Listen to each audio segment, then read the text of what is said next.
Pangalan po, Lola? My name, Segundina Ocampo. Hindi kami nahirapang kausapin si Lola Gunding.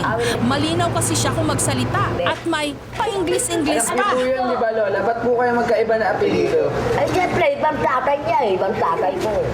Eh, Lola, kala ko ba anak niyo? You mean to say your father is also my father? No. They are very good, sir. They do not leave me. You know.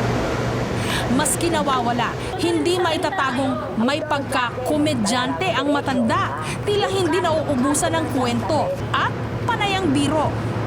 Ano raw? Kasal daw po ba kayo ng asawa niyo? Kasal? Opo. Wala na kasal. Kasal na lang sa baling. Ang pag-ibig, kasal.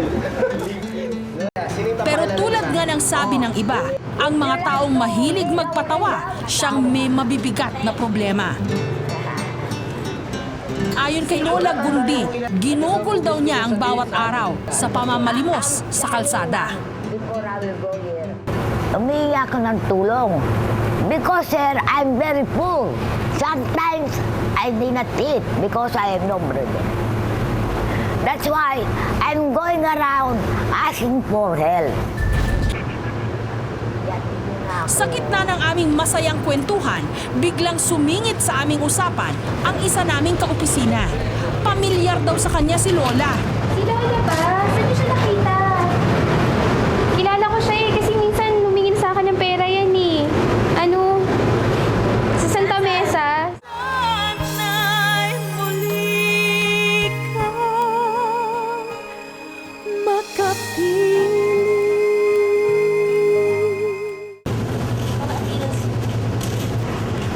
February 27, pasado alas 11 ng gabi, idinulog ng 4 na estudyanteng ito sa aming opisina ang isang matandang babae. Si Lola Gunding, tinatayang 80 anyos. Nagpapatulong daw sa kanilang matanda na makauwi sa kanyang bahay. Pero sadyang nakakalito raw ang direksyong ibinigay niya, kaya't minabuti na lang nilang ilapit ito sa aming programa. Tinatanong po namin kung saan po, kasi po sinabi po malapit lang daw po yung simbahan. Tapos nung dumaan po kami doon, hindi daw po yun. So, tinanong po namin kung saan lugar po yun. Sinasabi niya barangay 628. 628. Barangay 628 daw po. Hindi rin po namin alam yun. So, nagpunta po kami ng station po ng TV. Ayon kay Drilon, kasama niyang kumakain sa isang karinderya ang kanyang mga kaibigan nung nakita nila si Lola Gunding. Akay-akay raw ito ng isang lalaki nang walang sabi-sabing bigla na lang daw itong iniwan sa isang bakanting upuan. Paalis na raw sila noon nung bigla silang lapitan ni Lola. Nagmamakaawang ihatid daw siya sa kanilang bahay. Sumakay daw po siya sa jeep, tapos naiwan daw po yung kasama niya. Nagkahiwalay daw po sila, tapos hindi niya na daw po alam kung saan po yung simbahan. Kahit medyo alanganin ang oras, hindi naman nagpatumpik-tumpik pa sina Drilon. Ang iniisip po kasi namin, what if po kung yung parents po namin yung nasa kalagayan niya po kaya. So, isipin po namin, may tutulong din po sa kanya. So, kami po, ganun po iniisip namin. So, kami na lang po yung tumulong kay Lola. Pangalan po, Lola? My name, Segundina Ocampo. Hindi kami nahirapang kausapin si Lola Gunding. Malinaw kasi siya kung magsalita at may pa-English-English Ano pa. po yun, di ba, Lola? Ba't po kayo magkaiba na apelido? Ay, siyempre, ibang tatay niya ibang tatay ko. Eh, Lola, kala ko ba anak niyo? You mean to say your father is also my father? No. They are very good, sir. They do not leave me. You know. Maski nawawala, hindi maitatagong may pagka-komedyante ang matanda. Tila hindi nauubusan ng kwento at panayang biro. Ano raw? Kasal daw po ba kayo ng asawa niyo? Kasal? Opo. Wala na kasal. Kasal na lang sa baling. Ang pag-ibig ay dasal.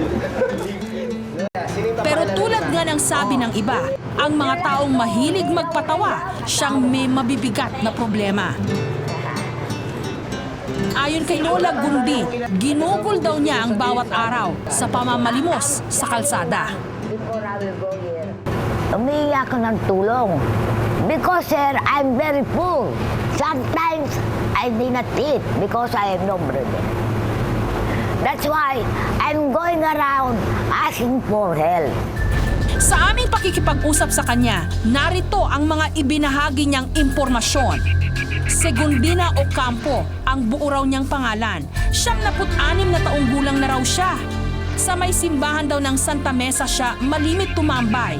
Patay na raw ang kanyang asawa na nagngangalang Pastor Rivas.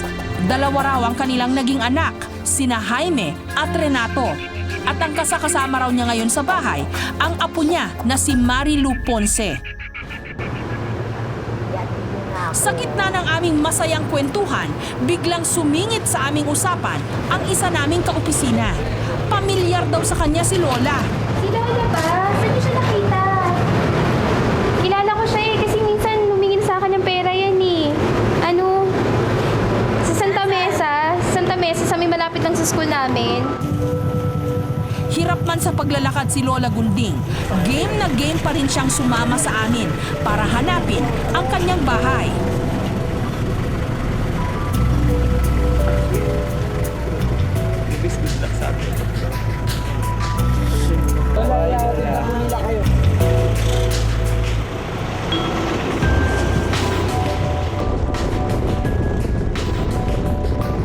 Una naming pinuntahan ang Santa Mesa, ang lugar na itinuturo ng matanda kung saan daw siya nakatira.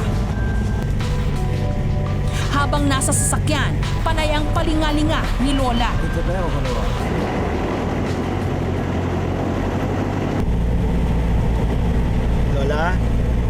Lola, gusto niyo nang umuwi?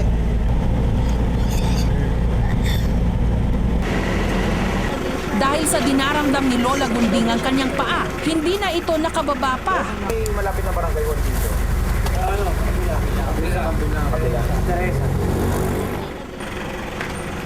Kaya sinunod na lang namin ang kanilang minungkahi na subukang magtanong sa katabing barangay.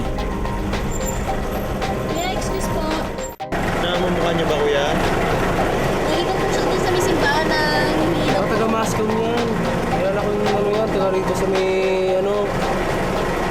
dito sa may football mo, dito lang yan. Kilala ko yung matanda na yan eh. Nakikita ko lagi yan doon yan eh. Kuya, pwede At niyo parang kaya nagdilang anghel ang nagbibenta ng lugaw dahil isang residente ang nakakilala kay Lola, si Wilfredo, isang pedicab driver. Habang binabagtas namin ang daan, isang kasamahan din sa hanap buhay ni Wilfredo ang nagpatutuong taga roon nga ang matanda. Kilala niyo ba? Kilala ko. Garito yan. Kakilala niyo po ba si... Ano to si Mrs. Bulgan? Ito sa may extension. Gusto niyo sama ko kay alam ko yung bahay. Sige po. Sakay po kayo. Dito na. Tinungo namin ang tinutukoy na bahay na walang kasiguruhan kung ito nga ang tahanan ni Lola Gunding. Pagdating sa itinuturong bahay, tila naalimpungatan ng pamilya. Nagulat sa dala naming balita. Ate, pwede bang kayo? Kita nyo, isang tawag nyo lang, gising ako. Hindi ako nakatulog talaga. Kasi bali talaga kami nagbabantay sa matanda eh. Mag-uulyanin na po ba? Si Marilu, ang tinutukoy na apo ni Lola Gunding. Ayon sa kanya, lumang tugtugin na raw na laging naliligaw ang kanyang lola. Mahilig daw kasi itong magpagala-gala sa tuwing namamalimos. Nagiging ulyanin na raw kasi ito. Gayunpaman, natatakot pa rin siya na baka isang araw, hindi na makabalik pa sa kanila ang mahal niyang lola. Pero alam niyo po bang nawawala po yung lola niyo? Kagabi pa ho, hindi umuwi. Kasi umalis siya nung hapon eh. Tapos hindi na namin na nung umuwi. Kasi ang alam ko, dito lang siya pumupunta dito sa Masco, minsan dito sa PUP. na siya na nga ang hinahanap ng matanda, isinama namin si Marilu sa sasakyan para sunduin si Lola Gunding. Tara na, Nay. Sakay na kayo. Ay, uwi ka na doon sa bahay mo. Ay, ito na, oh. Baba ka na. Dito. Sige. Nung tinawag ako nito, bigla ko ginano. Tapos pag sa may unang barangay lang, buti. Si Lola Gunding, malakas pa rin ang kapit sa kanya ng swerte. Parang pusang maski ilang beses na maligaw, nakakabalik at nakakabalik pa rin sa kanilang tahanan. Bye-bye, welcome. Bye-bye. Hindi po Lola, dyan na po kayo na. Hello po!